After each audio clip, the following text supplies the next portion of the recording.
հայրենակիցներ, այստեղ են եվրոպական մի շարք երկրների առաջնորդներ, ովքեր պարտավոր են պաշտպանել ժողովրդավարությունը։ Այո, նրանց պարտականությունն է նաև այս ռեժիմին, այս իշխանություններին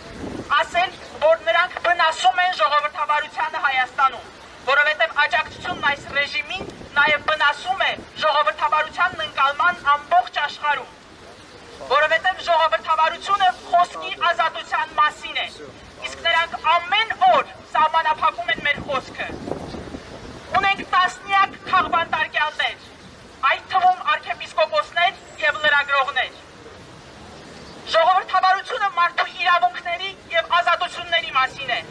իսկ նրանք ամեն օր հորինում են օրենքներ, սահմանափակելու մեր իրավունքները։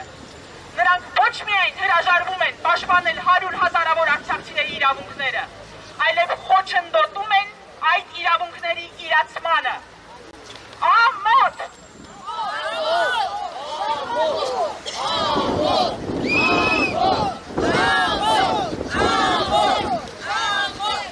Նրանք հրաժարվում են պաշտպանել հայկական պատմամշակութային ժառանգությունը Արցախում և ամբողջ աշխարհում։ Նրանք հանդգնում են սպառնալ սեփական ժողովրդին պատերազմով։ Ամոթ!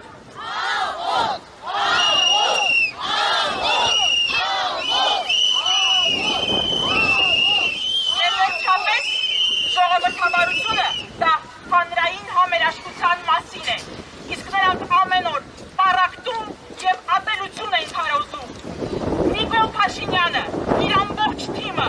ամբողջ պրոիշխանական մամուլը, օրական ռեժիմով ատելություն են քարոզում 100 հազարավոր արցախցիների նկատմամբ, ովքեր արդեն խոցելի են իրենց կարգավիճակով։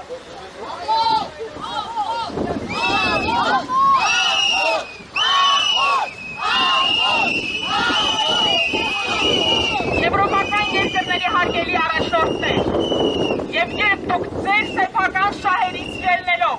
աջակցում եք այս ռեժիմին, իմացեք, որ դուք վնասում եք ոչ միայն հայկական շահին, ոչ միայն Հայաստանի Հանրապետության քաղաքացուն, այլև դուք արժեզրկում եք ժողովրդավարության գաղափարը Հայաստանում և ամբողջ աշխարհում։ Կանգնեք ժողովրդավարության կողքին, բարձրաձայնեք այս խնդիրների մասին,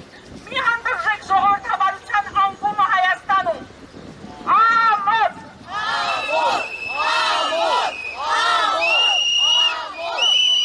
Հարգելի հայրենակիցներ, մի կարճ մաս նաև անգլերենով։